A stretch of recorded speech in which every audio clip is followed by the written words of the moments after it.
Real Reddit stories.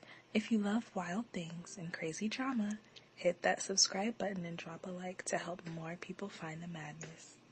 My mother-in-law gifted my daughter lingerie with a note that said, "You're beautiful. Why not show it off?" 2 years later, she lured my other daughter from school by texting, "Once you start making real money, they'll understand." Weeks later, I found them in a cabin filling out her OnlyFans bio. As a protective mother, I went insane. I entered the foster care system at 11 years old and never got adopted. So my dream has always been to form a chosen family. I always had this image of me, my future husband, his parents, and our kids all hanging out together, laughing and drinking lemonade in summer. But it never happened. Not because my husband wasn't amazing, he was, but because my mother-in-law is psychotic. Not just the dirty looks, passive-aggressive psychotic.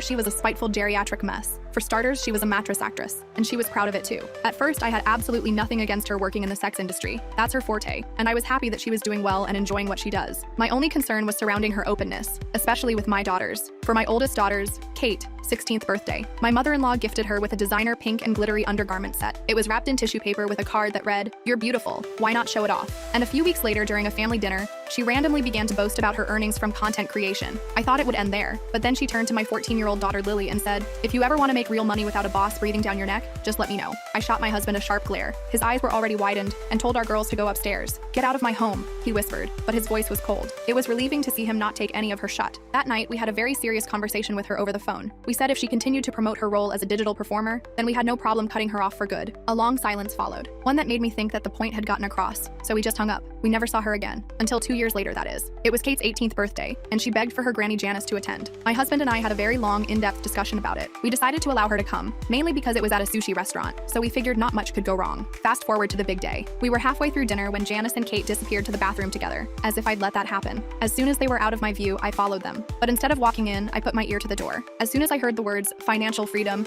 and "living life on your own terms," I barged right in. I caught Janice in the corner swiping through her OnlyFans statistics on her phone. When she saw me, she had a smirk plastered on her face. I'm just showing her what she deserves. A white-hot, maternalistic rage boiled my blood. I lifted my hand to grab Kate's wrist and drag her out. When we got back to the table, I stared my husband dead in the eye and said, "We're leaving." As soon as we arrived home, Kate was angry, but not at Janice. "You're just old-fashioned prudes," she yelled with a weird strength in her voice. A wave of nausea crept into my stomach and my husband looked shocked. Suddenly, all privacy went out the window and I grabbed her phone. I flashed it at her face for face recognition, and what I saw made my eyes nearly pop out of my head. In her camera roll were dozens of intimate photos of not just her, but also her 16-year-old sister, Lily. "Kate, what have you done?" "Ugh, Janice knew you'd react like this. This is exactly why I don't tell you anything," she interrupted. I ran upstairs to the bathroom and locked the door. Call me entitled, but at that point I knew I had every right to go through Kate's phone. She had already set up a mattress actress account and had posted almost 10 bikini videos to her TikTok, promoting it too, all for the monthly subscription price of $6. I broke down. Where had I gone wrong? My baby girl really believed she was worth less than the price of a large coffee from Starbucks, but the more I swept through her phone, the more it made sense. For the past 4 years, even before we cut her off, Kate and Janice had been talking almost every single day. Practically every conversation consisted of Janice discouraging her from studying for exams or doing homework, because there was a better opportunity waiting for her. She had painted selling your kitty cat for less than a double scoop of Baskin-Robbins ice cream as liberating. I was so shocked that I couldn't even move, so I just screenshotted everything, other than the intimate photos, and sent it to my husband right from my daughter's phone. Not even 30 seconds later, I heard the keys jingle and the front door slam shut. I knew he had left. I didn't know what to do. It was one of those parenting moments no one could prepare you for, so I just started crying, hard. That's when I heard a knock on the bathroom door. It was Kate. She sat beside me and apologized. "I'm sorry, Mom. I just wanted to make quick money so you and Dad wouldn't have to work so hard." Her voice sounded so innocent. I told her it was okay, and just held her. Suddenly her phone buzzed. It was Janice FaceTiming her. Turns out grooming my daughters was only the tip of the iceberg of her scheme. The next morning, I woke up with a renewed sense of purpose. While the girls were still asleep, I created a detailed spreadsheet tracking every piece of evidence I'd gathered about Janice's operation. Username links, screenshots of conversations, affiliate codes, everything that proved she wasn't just corrupting her granddaughters, but running a full-blown recruitment network.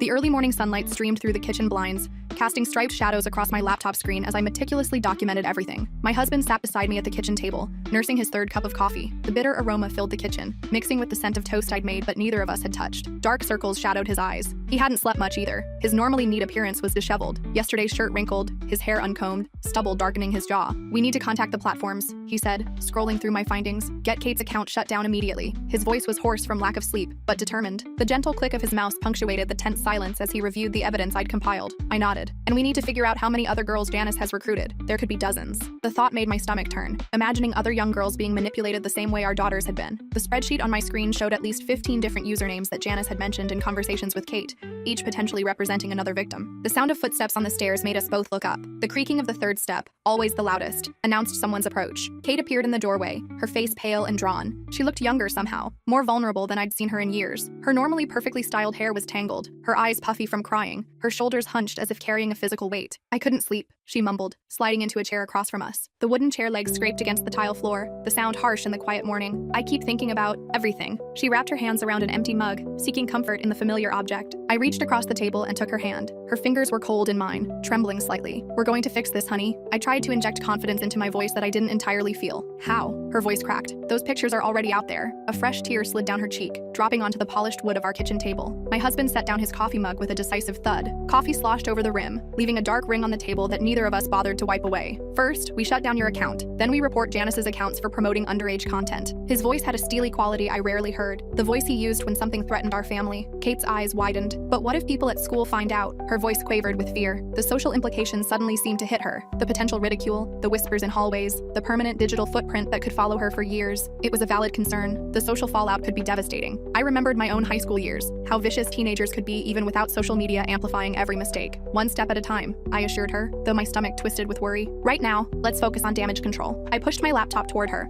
opening a new browser window. With Kate's permission, we logged into her account. The site loaded slowly, each passing second increasing my anxiety. 3 subscribers had already paid the $6 fee. I felt sick seeing the usernames, knowing these strangers had viewed my daughter's photos. The profile page was mercifully new, with minimal content uploaded, but even that was too much. We deleted everything, then permanently closed the account. The process required multiple confirmations, each click of the mouse feeling like a small victory. Next came her TikTok. The bikini videos had garnered hundreds of comments, many directing viewers to her adult content page. The comment section was filled with inappropriate remarks that made my skin crawl, knowing these were directed at my teenage daughter. We deleted those too, then changed all her passwords. I created a document with the new credentials, passwords complex enough that they couldn't be easily guessed. "What about Lily?" Kate asked quietly. "Does she know what's happening?" She fidgeted with a loose thread on her sleeve, not meeting our eyes. The morning sunlight highlighted the worry lines on her forehead, lines no 18-year-old should have. "Not everything," I admitted. "We'll talk to her today." The thought of having this conversation with my younger daughter made my chest tighten with anxiety. How do you explain something like this to a 16-year-old? How do you protect their innocence while ensuring they understand the danger? As if summoned by her name, Lily appeared in the kitchen doorway, still in her pajamas, her phone clutched in her hand. Her hair was tousled from sleep,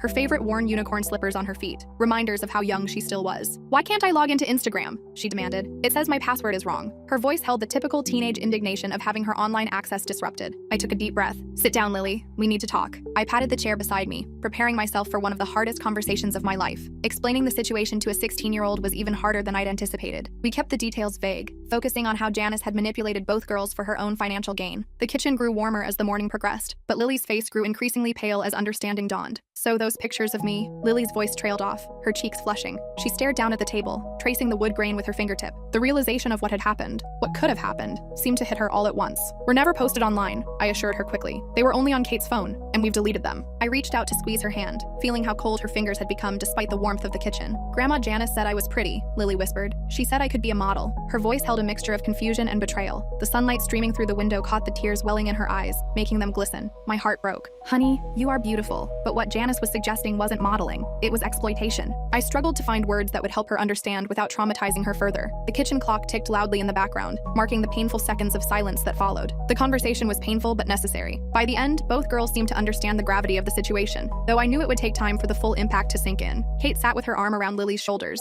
their heads bent together in a gesture of sisterly support that gave me a glimmer of hope amid the chaos. After breakfast, my phone buzzed with a text from an unknown number. The harsh vibration against the countertop made me jump. I picked it up hesitantly, already suspecting who it might be. "You think you're so clever. Those girls could have had everything. Now they'll have nothing. Janice." The words seemed to leap off the screen, dripping with malice. I showed the message to my husband, whose jaw tightened. The muscle in his cheek twitched as he clenched his teeth, a sure sign of his barely contained anger. "Block the number," he said. "She's trying to get under your skin." He took the phone from my hands, his fingers moving quickly to block the contact. But it was too late for that. Janice was already under my skin, like a festering splinter I couldn't extract. Her words echoed in my mind, raising doubts I fought to suppress. Had we done the right thing? Were we overreacting? The rational part of me knew we weren't, but Janice had a way of planting seeds of uncertainty. Throughout the day, more messages came from different numbers, each one more threatening than the last. "Those pictures might find their way online anyway. Your precious daughters came to me. They wanted this. You can't protect them forever." Each Each text made my blood run colder. I blocked number after number, but they kept coming. Janice was relentless, using burner phones or messaging apps to bypass my blocks.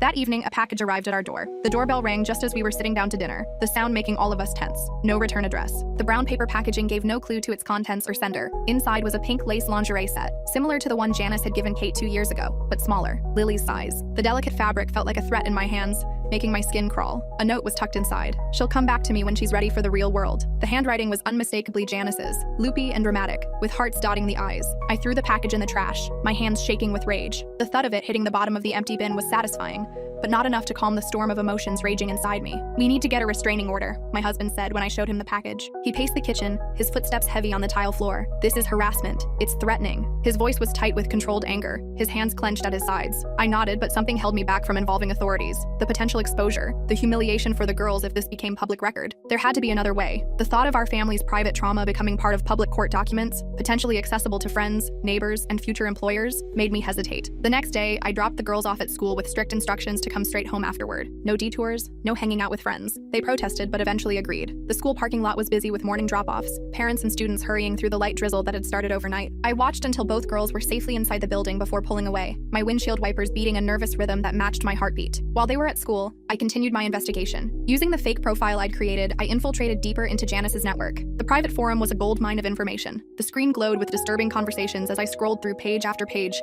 taking screenshots and notes. Janice wasn't just recruiting girls. She was teaching others how to recruit. She had created a multi-level marketing scheme for exploitation, complete with training materials and commission structures. "Target girls with low self-esteem," one of her posts advised. "Girls with family problems are easiest. Single parents, financial struggles, body image issues. They're looking for validation and quick money." The clinical way she described targeting vulnerable young women made my stomach turn. I could almost hear her voice as I read the words, imagining her explaining these techniques to other predators. Another post made me physically ill. "Family connections are gold. If you can recruit within your own family, you get loyal creators who won't report you. Plus, the taboo factor increases subscriber interest." The implications were clear. She had been deliberately targeting her own granddaughters not just for direct exploitation, but because the family angle was marketable. The thought made bile rise in my throat. She had been using my daughters as bait. The sister angle was apparently a popular niche that commanded higher subscription fees. I printed everything, adding to my growing file of evidence. The printer hummed in the background, spitting out page after page of damning evidence. Each sheet I added to the folder felt like another nail in Janice's coffin. Then I noticed a section of the forum I hadn't explored yet, success stories. There, I found posts from Janice bragging about her star recruits. Most usernames were obviously fake, but one caught my eye. Lily Rose 2006, my daughter's name and birth year. My heart stopped, the blood rushing in my ears nearly drowning out the sound of the printer. Clicking on the profile, I found a post from 3 months ago. "My youngest granddaughter is almost ready. Been getting her ready since 14,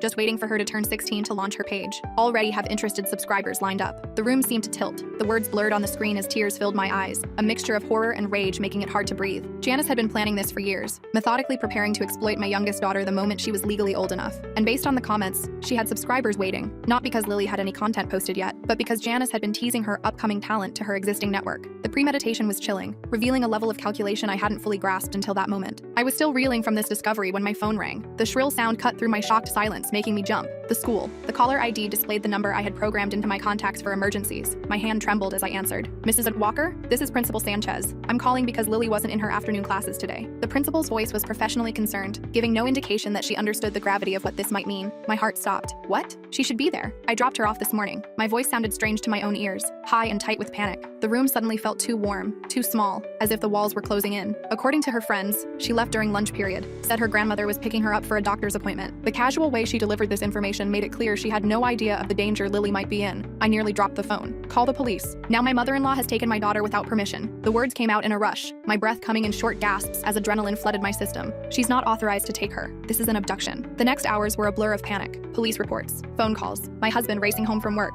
his face ashen, Kate crying, blaming herself. The house became a command center of frantic activity, officers taking statements, phones ringing, neighbors stopping by after seeing the police cars parked outside. Lily got a text during lunch, Kate admitted through tears. She sat on the couch, hugging a throw pillow to her chest as if it could shield her from what was happening. She showed it to me. It was from Grandma Janice saying she needed to talk to her about something important. I told her not to go, but she said it would just be for a few minutes. Her voice broke on the last word, fresh tears streaming down her face. The police tracked Lily's phone to a motel on the edge of town, but by the time they arrived, the room was empty. The neon vacancy sign buzzed and flickered outside, casting an eerie red glow over the parking lot as officers searched the premises. The clerk remembered an older woman and a teenage girl checking in 3 hours earlier, then checking out in a hurry just 30 minutes before police arrived. They left this behind, the officer said, handing me Lily's phone. It was in the trash can. The device felt unnaturally heavy in my hand, like it contained all my fears and failures as a parent. The screen was cracked, as if it had been deliberately damaged. I scrolled through her recent messages. The last one from Janice read, "Don't worry about your parents. Once you start making real money, they'll understand this was the right choice. Meet me outside the cafeteria. Don't bring your phone. They might be tracking it." The timestamp showed it had been sent during Lily's lunch period, just as Kate had said. She had planned this, waited until we were distracted by Kate's situation to target Lily directly. The calculated nature of it made my blood run cold. This wasn't an impulsive act. It was the execution of a plan that had been in the works for years. Back home, I paced the living room while my husband made call after call to anyone who might have seen Janice. Old friends, distant relatives, former neighbors. No one had heard from her in months. The carpet beneath my feet became worn with my constant movement, back and forth across the same path as if physical motion could somehow bring my daughter back. "Mom?" Kate stood in the doorway,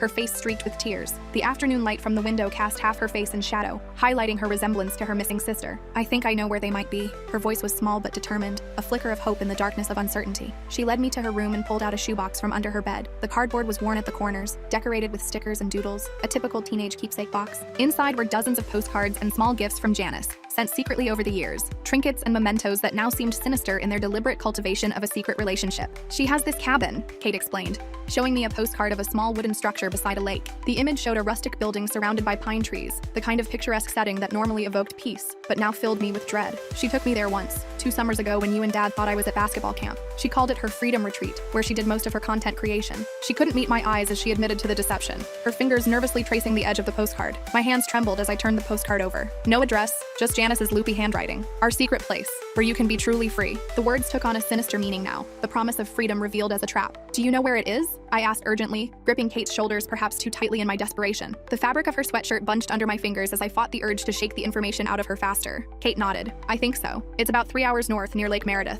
It's really isolated." She pulled out her phone, opening a map application to show me the general area. "There's a dirt road that leads to it. You can't see it from the main road." We gave the information to the police, but they warned us it would take time to get a search warrant, especially with only a vague location to go on. The officer's words seemed to move in slow motion, bureaucratic caution when every second counted. "We'll need to coordinate with the county sheriff up there," he explained. "Jurisdiction issues, and we need more specific information to get a judge to sign off." "We don't have time," I told my husband after the officers left. The front door had barely closed behind them when I grabbed my car keys from the hook by the door. If Janice gets Lily to that cabin, who knows what she'll convince her to do. The thought of what might be happening while we waited for official channels was unbearable. He grabbed his car keys. "I'll drive. You navigate." His face was set with determination, jaw clenched and eyes focused. In that moment, I saw the same protective fury I felt mirrored in his expression. Kate insisted on coming too. "I know what the cabin looks like, and Lily might listen to me." She was already pulling on her jacket, her movements quick and decisive. For the first time in years, I saw the determined little girl she had once been, before Janice's influence. The drive was tense, with Kate directing us based on fragmented memories. Rain started falling as we headed north, making the winding forest roads treacherous. Fat droplets pelted the windshield, the wipers struggling to keep up as visibility decreased. The rhythmic swish-swish of the wipers and the rumble of tires on wet asphalt were the only sounds in the car, each of us lost in our own thoughts and fears. Night was falling by the time we reached Lake Meredith. The rain had intensified, turning the world outside our car windows into a dark, watery blur. "It's down one of these dirt roads,"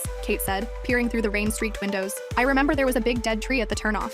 She pressed her face close to the glass, straining to see landmarks in the gathering darkness. We drove slowly along the main road, headlights illuminating the dense forest on either side. Pine trees loomed like sentinels, their branches swaying in the wind and casting moving shadows across the road. After what felt like hours, Kate suddenly pointed. "There! That's the tree." The lightning-struck pine stood stark against the skyline, its bare branches reaching toward the cloudy sky like skeletal fingers. My husband turned onto a narrow dirt track, our headlights bouncing off puddles and overhanging branches. The car lurched and bounced over the uneven ground, mud splattering the windows as we navigated around potholes filled with rainwater. The headlights cut through the darkness, revealing glimpses of the dense forest closing in around us. "Call the lights," I whispered, as a small cabin came into view through the trees. The structure was barely visible in the darkness, a darker shadow against the night sky, but a faint glow from the windows confirmed it was occupied. "We don't want her to see us coming." My husband switched off the headlights, plunging us into near-total darkness broken only by the dim glow from the dashboard. A battered SUV was parked outside, not Janice's usual vehicle, but the rental company sticker was visible on the bumper. We'd found them. The realization sent a surge of adrenaline through me, my heart pounding so loudly I was sure the others could hear it. We parked a short distance away and approached on foot, the rain soaking through our clothes.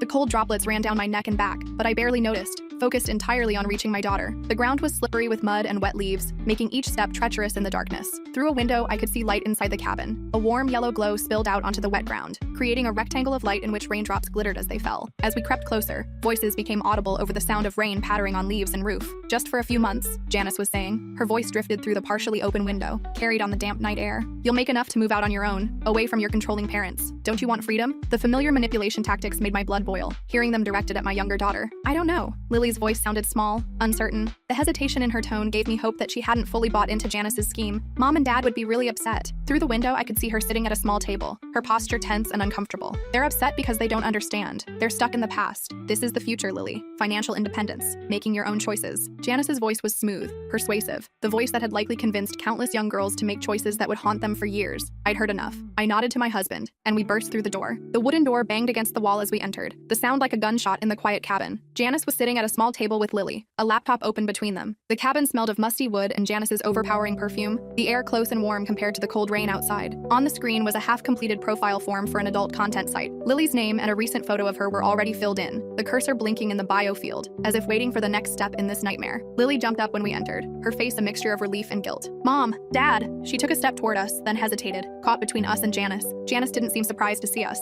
She leaned back in her chair, a smug smile playing on her lips. The lamplight cast harsh shadows across her face, emphasizing the calculating look in her eyes. Well, the cavalry has arrived." Her voice was cool, unbothered, as if we were unexpected but not unwelcome dinner guests, rather than parents rescuing their child. "Get away from my daughter," I snarled, moving toward Lily. My shoes squeaked on the wooden floor, still wet from the rain outside. I reached for Lily, who came willingly into my embrace, her body trembling slightly against mine. "Your daughter came to me willingly," Janice replied coolly. She tapped a manicured nail against the wooden table, the sound unnaturally loud in the tense silence. "Didn't you, Lily?" Her eyes narrowed as she looked at my daughter, a silent warning in her gaze. Lily looked down, tears welling in her eyes. "You said we were just going to talk." Her voice was barely audible, a whisper of betrayal and confusion. A drop of water fell from her hair onto the floor, the tiny splash echoing her words. "And we did talk. About your future. About opportunities these narrow-minded people would never show you." Janice gestured dismissively toward us. The gold bracelets on her wrist jangled with the movement, a discordant sound in the tense atmosphere. My husband stepped forward, his voice deadly calm. "You're never going to contact our daughters again. This ends now." His shoes left wet prints on the wooden floor as he moved closer to Janice, his tall frame imposing in the small cabin. Janice laughed, a harsh sound that echoed in the small cabin. The wooden walls seemed to amplify it, making it sound more maniacal than she perhaps intended. "Or what? You'll call the police? Go ahead. I'll tell them how your precious daughters came to me for help, how they wanted to escape your controlling household." She crossed her arms over her chest, confidence radiating from her posture. "We have evidence," I said, pulling out my phone. The screen illuminated my face in the dim cabin as I pulled up the files I'd saved. Screenshots of you recruiting underage girls, posts where you brag about doing what you're doing to your own granddaughters. The police already have copies. The lie came easily, justified by the circumstances. That wiped the smile off her face. For the first time, Janice looked uncertain, the confidence drained from her expression, replaced by a flicker of fear. "You're bluffing," but her voice lacked conviction, the slight tremor betraying her concern. "Am I?" I pulled up the forum posts I'd saved, showing her own words condemning her. The screen glowed blue in the dimly lit cabin as I held it toward her, evidence of her own depravity reflected in her widening eyes. "You've been sloppy, Janice. Too proud of your success to keep it quiet." The rain drummed harder on the roof, nature's percussion accompanying the confrontation. Her eyes darted between us and the door, calculating her options. The lamp on the table cast long shadows across her face, highlighting the sudden tension in her features. "Lily, Kate, wait in the car," my husband said, his eyes never leaving his mother. The protective authority in his voice left no room for argument. "But Dad," Kate began, stepping forward from where she'd been standing near the door. The floorboards creaked under her weight, the sound oddly domestic in the tense standoff. "Now." The single word held enough force to send both girls hurrying out the door. The rush of cold, damp air as they left momentarily freshened the stuffy atmosphere of the cabin. "You've manipulated your last child," I told her, my voice shaking with rage. I could feel my pulse in my temples, hear the blood rushing in my ears as years of frustration and recent horror coalesced into pure, protective fury. "You don't understand anything," Janice spat. She stood up suddenly, her chair scraping loudly against the wooden floor. "I was helping those girls, giving them opportunities." Her face was flushed with anger, her carefully applied makeup beginning to smear with sweat. "You were exploiting them for commission," my husband corrected. His voice remained calm, a stark contrast to Janice's increasing agitation. "Using your own granddaughters as bait to lure in other vulnerable girls." The disgust in his tone was palpable, hanging in the air between them. Janice's facade finally cracked. The mask of the caring grandmother slipped away, revealing the calculating predator beneath. "So what? They were going to do it anyway. Might as well be under my guidance. At least I taught them how to be safe." how to maximize profits. Her words came faster now, defensive and revealing. By charging $6 a month? I laughed bitterly. You convinced my daughter she was worth less than a fast food meal. The absurdity of it struck me anew. The devaluation of my child's dignity for pocket change. That was just the starting price, Janice snapped. She paced the small room, her heels clicking on the wooden floor like an angry metronome. Once she built a following, we would have raised it. Exclusive content packages, private requests. The real money comes later. Each word out of her mouth made me more certain we'd made the right choice coming here. Here's what's going to happen, my husband said, his voice eerily calm. The steady drumming of rain on the roof punctuated his words, nature's percussion to this final confrontation. You're going to shut down your recruitment operation. All of it. The forums, the affiliate links, everything. You're going to disappear from our lives permanently, Janice sneered. Or what? But the bravado couldn't mask the uncertainty in her eyes, the first flicker of genuine fear as she realized the depth of the evidence against her. Or every parent whose daughter you've targeted gets a copy of your posts. Every platform you use gets reported. And we press charges for attempting to produce explicit content featuring a minor. My husband's voice remained level, but the threat was unmistakable. The color drained from Janice's face. You wouldn't. The confidence was gone now, replaced by naked fear. The lamplight seemed to age her suddenly, revealing every line and shadow on her face. Try me, he replied. My priority is protecting my daughters. If that means destroying you in the process, so be it. The absolute certainty in his voice left no room for doubt. This was not a bluff or an empty threat. It was a promise. For a long moment, the only sound was the rain hammering on the cabin roof. The rhythmic patter filled the silence between us, nature indifferent to the human drama unfolding beneath its downpour. Then Janice slumped in her chair, suddenly looking every one of her years. The fight seemed to drain out of her, leaving behind a shell of the intimidating figure she had been moments before. Fine, she muttered. I'll shut it down. Her voice was barely audible over the rain, defeat evident in every syllable. Now, I insisted, while we watch. I moved closer, standing over her as she sat at the laptop. The screen's glow illuminated her face from below, casting strange shadows that emphasized her sudden appearance of age and defeat. Under our supervision, Janice deleted her forum accounts, her content pages, her affiliate links. With each deletion, she seemed to shrink smaller, her empire of exploitation crumbling with a few keystrokes. The clicking of the keyboard and the occasional confirmation dialogue were the only sounds besides the rain, a digital dismantling of years of predatory behavior. When it was done, my husband took the laptop. We're keeping this as insurance. If we see any sign that you're starting up again, or if you contact our daughters, everything goes public. He closed the laptop with a decisive snap, tucking it under his arm like the valuable evidence it was. Outside, the rain had stopped. The sudden absence of its constant drumming made the night seem unnaturally quiet. The girls were waiting in the car, huddled together in the back seat. As we approached, I could see they were talking intently, Lily wiping away tears while Kate had an arm around her shoulders. The headlights were off, but the interior light cast a soft glow over their faces, highlighting their resemblance to each other and their youth and vulnerability. The drive home was quiet. The wet roads glistened under the moonlight that occasionally broke through the clouds, reflecting our headlights like a river of stars. Lily eventually fell asleep against Kate's shoulder, emotionally exhausted. The gentle rhythm of her breathing was the only sound in the car besides the hum of the engine and the swish of tires on wet pavement. In the rearview mirror, I caught Kate's eye. Thank you, I mouthed. Without her memory of the cabin, without her willingness to admit her own role in what had happened, we might never have found Lily in time. She gave a small nod, then looked out the window at the darkness rushing past, her profile illuminated by passing streetlights as we neared civilization again. It was nearly dawn when we arrived home. The first hints of sunrise colored the eastern sky as we pulled into our driveway, pale pink and gold streaks promising a new day. As the girls trudged upstairs to bed, their footsteps heavy with exhaustion on the stairs, my husband pulled me into a tight embrace in the kitchen. The familiar scent of him, coffee and rain and the faint trace of his cologne,